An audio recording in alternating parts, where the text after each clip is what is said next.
सभी को नमस्कार। आज हम पढ़ने वाले हैं हिंदी साहित्य इतिहास लेखन की परंपरा। ये जो हिंदी साहित्य इतिहास लेखन है, उसमें सबसे पहले जो हिंदी साहित्य का इतिहास लिखा गया, उसमें पहले व्यक्ति का नाम आता है गारसा दत्तासी। यानी हिंदी साहित्य इतिहास लेखन का सर्वप्रथम जो प्रयास किया गया वो किया गया गारसा दत्तासी के द्वारा। ये गारसा दत्तासी नाम देखो अलग आ रहा है, क्योंकि ये यहाँ का नहीं है, ये फ्रांस का है। ये व्यक्ति, ये विद्वान फ्रांस का है, इसलिए इसकी भाषा भी क्या है, फ्रेंच है। यानी उन्होंने उस समय हिंदी साहित्य का सबसे पहले जो इतिहास लिखा वो लिखा गया फ्रेंच भाषा में, क्योंकि ये फ्रांस के व्यक्ति थे। और इन्होंने पुस्तक लिखी, उस पुस्तक का नाम है इस्तवार दे ला लित्वेतर एंदुई एंदुस्तानी। ये कब लिखी गई? 1839 में। 1839 में गारसा दत्तासी द्वारा हिंदी साहित्य इतिहास का प्रथम प्रयास किया गया लिखने का, और यह फ्रेंच भाषा में लिखा गया, और पुस्तक का नाम है इस्तवार दे ला लित्वेतर एंदुई एंदुस्तानी। कब लिखा गया? 1839 में। इसके भाग है 5 और संस्करण है 2। महत्वपूर्ण बात है, आपको याद रखनी है कि इसके भाग है 5, संस्करण है 2। ये जो 2 संस्करण है, इसमें जो प्रथम संस्करण है उसके 2 भाग है। एक भाग 1839 में लिखा गया और दूसरा जो भाग है वो 1847 में लिखा गया। यानी भाग 5 है, उसमें जो 5 है वो पहला 2 जो भाग है वो पहले संस्करण में लिखे गए हैं, और द्वितीय जो संस्करण है उसके 3 भाग हैं। 3 भाग, प्रथम द्वितीय माने या इसको कहें तीसरा और चौथा भाग, और तृतीय इसको माने 5वां भाग। यानी तीसरा, चौथा और 5वां भाग है वो 1870 और 1871 में लिखा गया। दोबारा रिपीट करता हूँ, ये जो ग्रंथ है इस्तवार दे ला लित्वेतर एंदुई एंदुस्तानी कब लिखा गया? 1839 में। किसके द्वारा लिखा गया? तो हिंदी साहित्य का सबसे पहला जो इतिहास लिखा गया वो फ्रेंच भाषा में लिखा गया, और लिखा गया गारसा दत्तासी के द्वारा, क्योंकि ये विद्वान जो है वो फ्रांस के थे और उनकी भाषा फ्रेंच थी। इसके भाग है 5, उसमें संस्करण है 2। ये जो 2 संस्करण हैं, इसमें जो प्रथम संस्करण है इसके 2 भाग है। एक भाग 1839 में और दूसरा भाग 1847 में लिखा गया, और उसके बाद में इसका तीसरा और चौथा और 5वां भाग है वो द्वितीय संस्करण में लिखा गया, और वो लिखा गया 1870 में, फिर 1871 में। इस तरह से ये इसके 5 भाग है वो लिखे गए। अब बात करते हैं आगे की। इसका प्रकाशन है इस्तवार दे ला लित्वेतर एंदुई एंदुस्तानी जो पुस्तक है, इसका प्रकाशन है वो किया गया आयरलैंड से।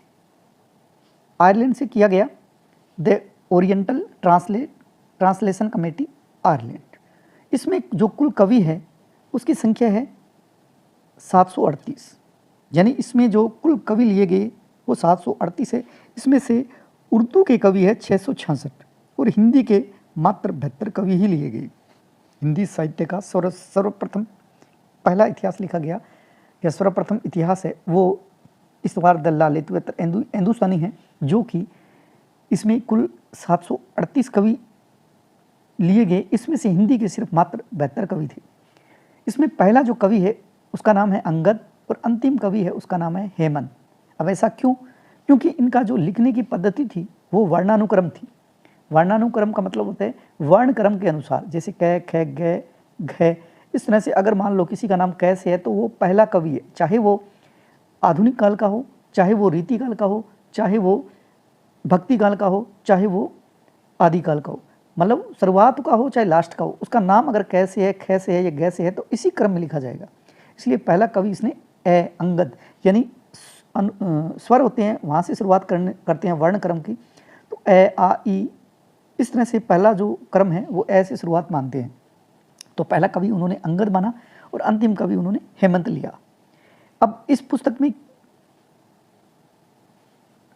अरबी, फारसी, उर्दू, पंजाबी और हिंदी के कवियों का जिक्र किया गया। यानी इसमें देखिए हिंदी के तो मात्र 72 कवि थे, इसके अलावा अरबी के भी थे, फारसी के भी थे, उर्दू के भी थे। यानी 666 कवि है वो अन्य भाषाओं के थे। इसलिए इस ग्रंथ को आचार्य रामचंद्र शुक्ल ने खिचड़ी ग्रंथ कहा। खिचड़ी ग्रंथ किसको कहा? इस्तवार दे ला लित्वेतर एंदुई एंदुस्तानी, जो कि गारसा दत्तासी का ग्रंथ है। गारसा दत्तासी उर्दू समर्थक थे। देखिए ये समर्थक हिंदी के नहीं थे, ये उर्दू के समर्थक थे, लेकिन इन्होंने सबसे पहले हिंदी साहित्य का इतिहास लिखा, इसलिए इनका नाम तो अमर रहेगा ही, क्योंकि इन्होंने सबसे पहले हिंदी साहित्य का इतिहास लिखा। इसलिए इन्होंने हिंदी को क्या कहा? भद्दी बोली कहा, क्योंकि ये समर्थक थे उर्दू भाषा के, इसलिए हिंदी को भद्दी बोली कहा। किसने? गारसद तासी ने। अब बात करते हैं कि इन्होंने जो हिंदी साहित्य का इतिहास लिखा, इस्तवार दल्ला लित्वेतर हिंदुस्तानी, इसमें कमियां क्या रह गई थी? इनमें कमियां, नंबर 1, काल विभाजन नहीं किया। इन्होंने जो कवि आए, जैसे ए नाम से है, फिर आ नाम से है, फिर ई नाम से है, या कै ख गए, ये वर्णानुक्रम पद्धति से लिखा गया, इसलिए इन्होंने काल विभाजन नहीं किया। एक तो जो कवि जिस काल का था उस तरह से नहीं लिखा गया, उन्होंने लिखा, नामकरण है उनका उस तरह का नहीं था जो आदिकाल के, फिर भक्ति काल के, रीति काल के, आधुनिक काल के, इस तरह से नहीं था। उनका सिर्फ वर्णानुक्रम पद्धति से लिखा गया। उन्होंने पहले कवि कै से, फिर ख वाले, फिर गै वाले, इस तरह से उन्होंने नामकरण किया। इनमें कवियों और लेखकों का वर्णन वर्णानुक्रम पद्धति से आता है, वर्णक्रम से किया गया, ये भी इनकी कमी थी।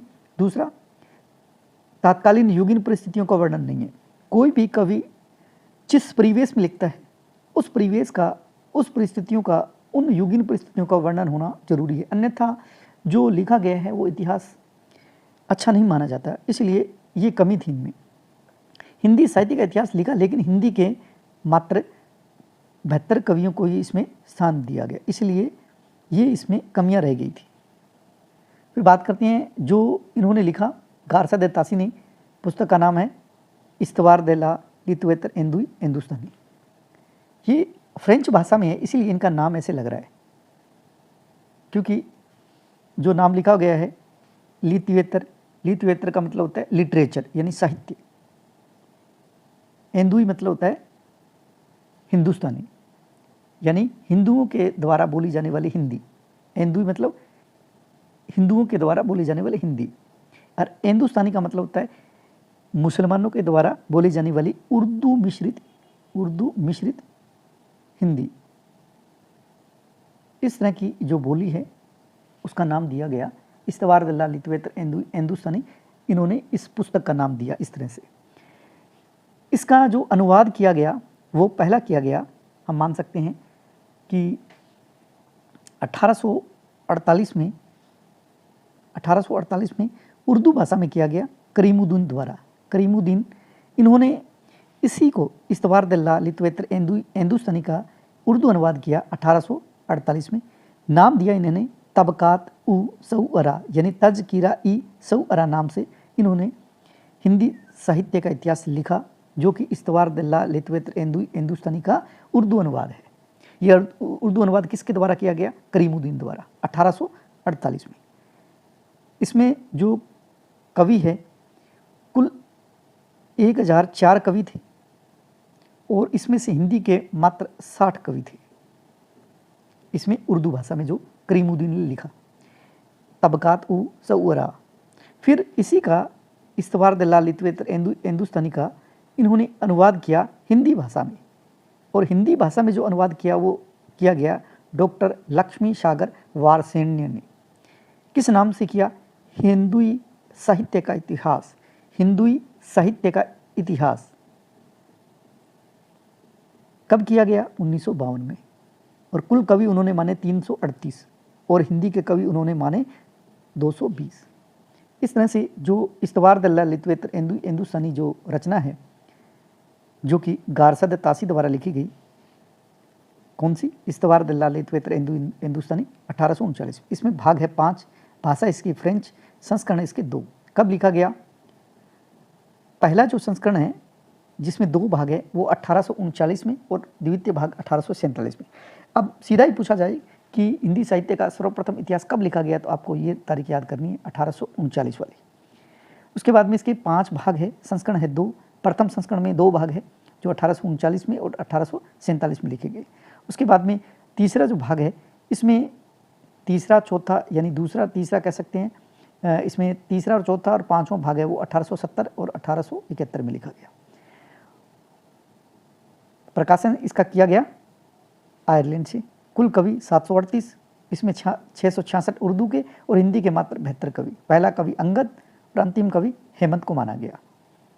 और इसमें अनेक भाषाएं हैं, इसीलिए इसे खिचड़ी ग्रंथ कहा गया। और ये खिचड़ी ग्रंथ किसने कहा? आचार्य रामचंद्र शुक्ल ने। गारसद तासी है, ये उर्दू के समर्थक लेखक थे, इसलिए इन्होंने हिंदी को क्या कहा? भद्दी बोली कहा। हाँ, कमियाँ उसमें बहुत सारी थी कि इन्होंने काल विभाजन नहीं किया, नामकरण नहीं किया, कवियों लेखकों का वर्णन वर्णानुक्रम पद्धति से नहीं किया, और तत्कालीन युगीन परिस्थितियों का वर्णन नहीं किया, और हिंदी साहित्य का इतिहास लिखा, लेकिन हिंदी के मात्र 72 कवि है, इसी का उल्लेख किया इन्होंने। फिर कहें कि इस्तवार दल्ला लितवेतर एंदु सनी है जो रचना, इसको उर्दू में 1848 में अनुवाद किया गया।